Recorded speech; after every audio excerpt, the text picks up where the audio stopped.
This magnificent tool chest was actually built by the person whose tools it contained. His name was Ronald Paine, and he made it when he joined Vickers Armstrongs as an apprentice toolmaker in 1927.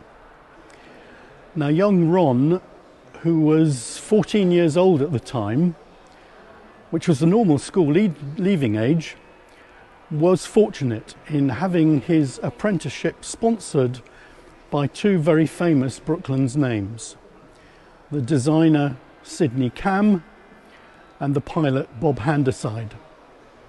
A toolmaker was a key role in the factory, being responsible not just for the specialist tools required, but also for making the various jigs and moulds that formed and held the various aircraft parts. A toolmaker's chest needed to be large to hold everything that its owner was likely to need to use in the course of his or her trade. I say her, but in fact it would be nearly 30 years before the 16-year-old Dorothy McRither became the first woman to be accepted as a Vickers engineering apprentice in 1956.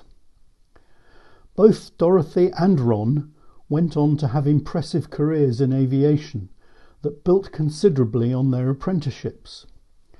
Dorothy married a fellow apprentice and, as Dorothy Hatfield, became a leading aeronautical engineer with both Vickers and major flight simulation companies.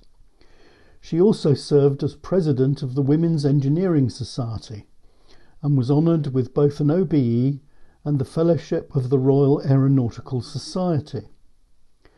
In the early 1930s, Ron Paine learned to fly with the Brooklands School of Flying, which he joined as a ground engineer after his apprenticeship. After the Second World War, he became technical director of a small company called Derby Aviation and helped transform it into British Midland Airways. He eventually became its managing director and acquired its first Vickers Viscounts in 1967. Ron also found time to race his own Miles Hawk aircraft, as well as restoring a number of historic aeroplanes.